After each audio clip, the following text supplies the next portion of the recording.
Hello guys, welcome to our channel. இன்றைக்கி என்ன பார்க்க போகிறேன்னா எக் பாஸ்தா தான் செஞ்சு காமிக்க போகிறேன். வாங்க எப்படி செய்யலான்னு பார்க்கலாம். ஸ்டவ் ஆன் பண்ணிவிட்டு கடாயில் ஆயில் ஊற்றிட்டு இந்த மாதிரி நீளமாக பெரிய வெங்காயம் கட் பண்ணி வச்சுருக்கேன் போட்டு நல்லா வதக்கி விட்டுறலாம்.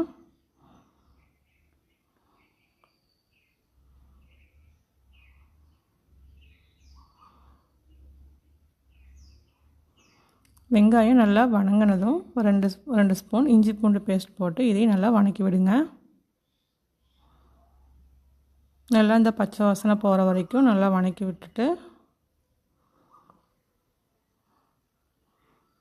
இப்போ 2 தக்காளி அரைச்சி வச்சுருக்கேன். இப்போ இதையும் ஊற்றி நல்லா மிக்ஸ் பண்ணுங்கள். தக்காளியில் தண்ணியே இருக்கக்கூடாது, நல்லா வற்றி வரணும். அது வரைக்கும் நல்லா மிக்ஸ் பண்ணுங்கள்.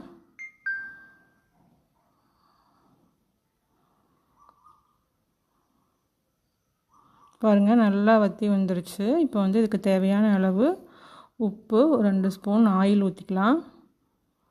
நான் பாஸ்தா சுடுதண்ணியில் போட்டு பாயில் பண்ணி வச்சுக்கிறப்ப உப்பு போட்டு பாயில் பண்ணி வச்சுருக்கேன். நீங்கள் உப்பு பார்த்து போட்டுக்கோங்க. 2 ஸ்பூன் வரமிளகாய் தூள், 1 ஸ்பூன் கரம் மசாலா மிக்ஸ் பண்ணி விடுங்க.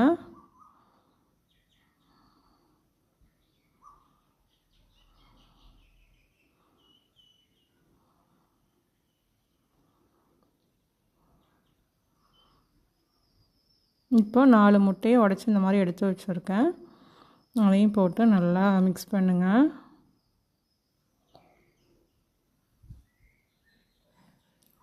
அந்த தக்காளியும் முட்டையும் நல்லா ட்ரை ஆகிற வரைக்கும் நல்லா மிக்ஸ் பண்ணிகிட்டே இருங்க. இப்போ பாயில் பண்ணி வச்சுருக்க பாஸ்தாவை போட்டுடலாம்.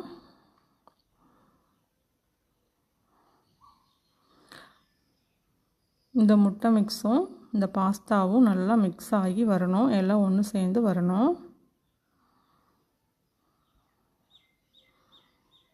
உப்பு இப்போ செக் பண்ணிக்கோங்க. இதுக்கு ஃபைனலாக ஒரு 2 ஸ்பூன் மிளகுத்தூள் போட்டுக்கலாம். போட்டு நல்லா பரட்டி விட்டுட்டு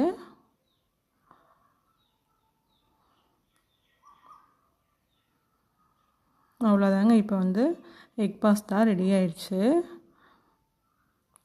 நீங்களும் இதே மாதிரியே ட்ரை பண்ணி பாருங்கள். இந்த வீடியோ பிடிச்சிருந்தா லைக் பண்ணுங்கள், சப்ஸ்கிரைப் பண்ணுங்கள். தேங்க்ஸ் ஃபார் வாட்சிங்.